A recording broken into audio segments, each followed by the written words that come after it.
Good morning. Today is April 11th, 2024. And 2 Samuel chapter 12, verse 13. No. 12:18. Okay. On the seventh day, the child died. David's servants were afraid to tell him that the child was dead, for they thought, while the child was still living, we spoke to David, but he would not listen to us. How can we tell him the child is dead? He may do something desperate. David noticed that his servants were whispering among themselves, and he realized the child was dead. Is the child dead? He asked. Yes, they replied. He is dead. Then David got up from the ground.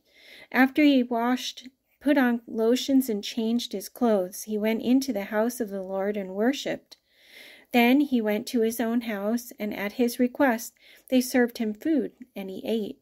His servants asked him, "Why are you acting this way? While the child was alive, you fasted and wept, but now that the child is dead, you get up and eat."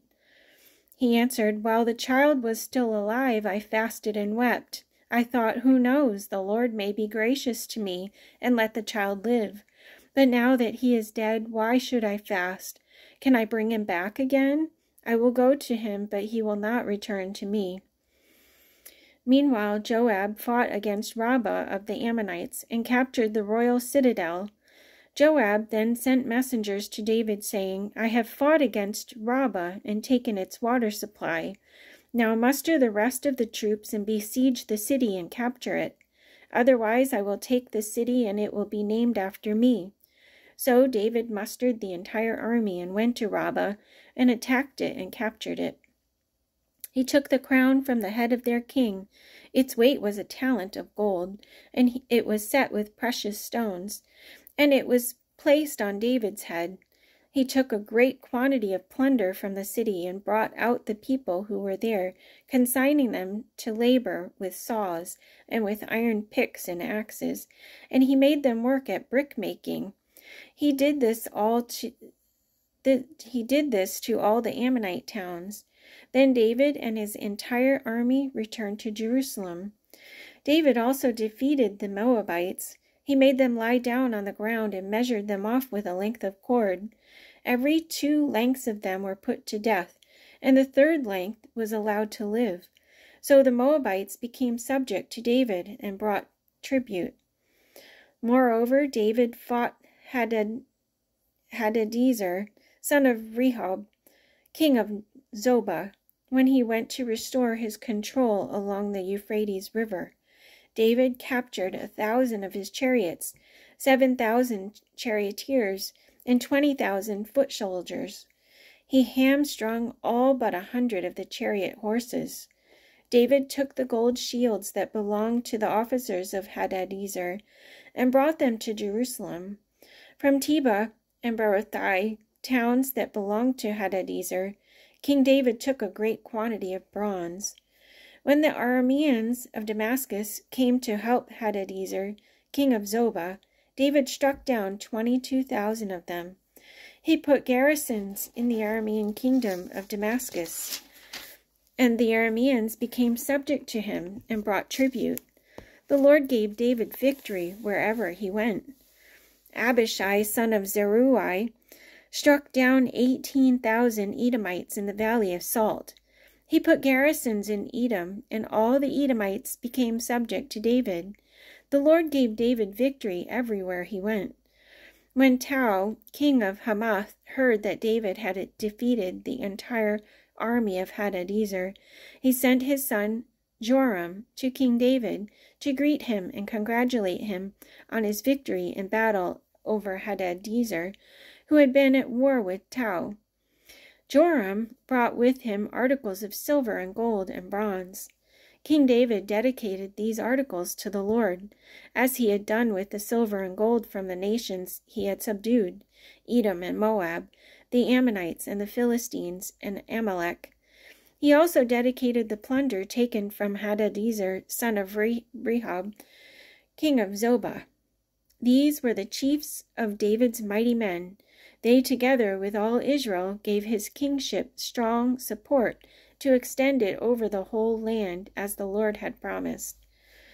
This is the list of David's mighty men. Jashobeam, a Hachmonite, was chief of the officers. He raised his spear against 300 men, whom he killed in one encounter. Next to him was Eleazar, son of Dodai, the Ahohite. As one of the 3 mighty men, he was with David when they taunted the Philistines gathered at Pas Damim for battle. Then the men of Israel retreated, but he stood his ground and struck down the Philistines till his hand grew tired and froze to the sword. The Lord brought about a great victory that day. The troops returned to Eleazar, but only to strip the dead. Next to him was Shammah, son of Agi, the Hararite. When the Philistines banded together at a place where there was a field full of lentils, Israel's troops fled from them. But Shammah took his stand in the middle of the field. He defended it and struck the Philistines down, and the Lord brought about a great victory.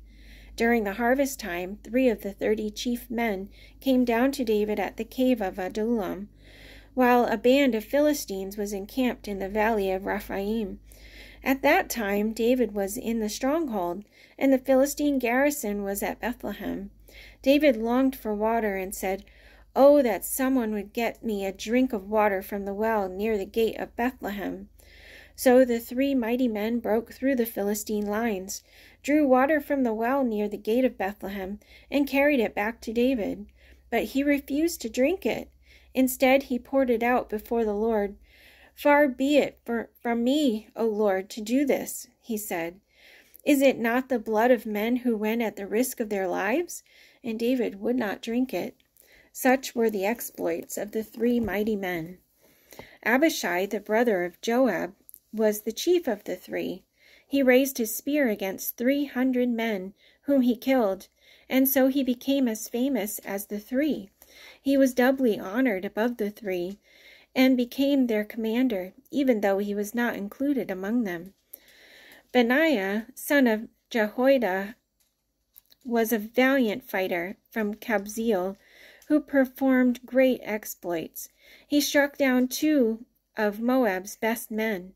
He also went down into a pit on a snowy day and killed a lion, and he struck down an Egyptian who was 7.5 feet tall. Although the Egyptian had a spear like a weaver's rod in his hand, Benaiah went against him with a club. He snatched the spear from the Egyptian's hand and killed him with his own spear. Such were the exploits of Benaiah, son of Jehoiada. He too was as famous as the 3 mighty men. He was held in great honor than any of the 30, but he was not included among the 3, and David put him in charge of his bodyguard. Other mighty men.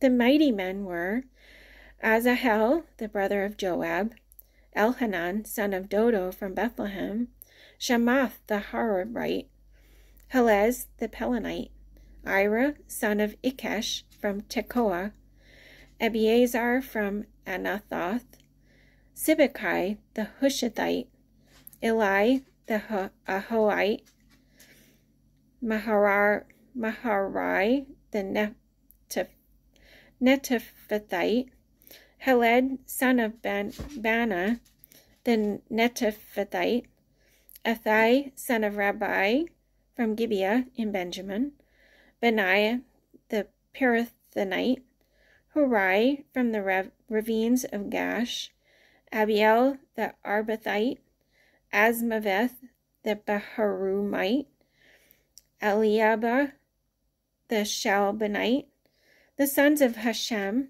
the Gizonite, Jonathan son of Shagi the Hararite, Ahaim son of Sakar the Hararite, Eliphal son of Hefer the Mecharathite, Ahijah the Pelonite, Hezro the Carmelite, Nerai son of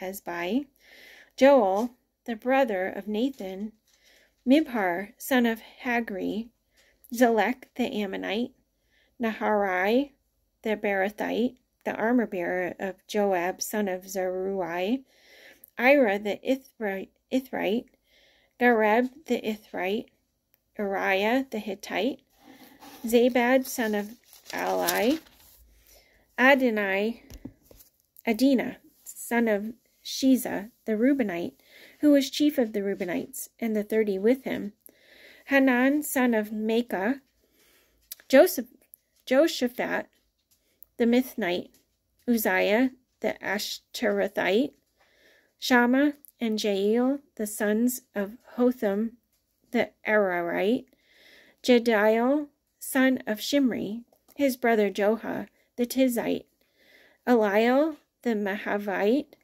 Jerubai and Joshaviah, the son of Elnam, Ithma, the Moabite, Eliel, Obed, and Jaziel,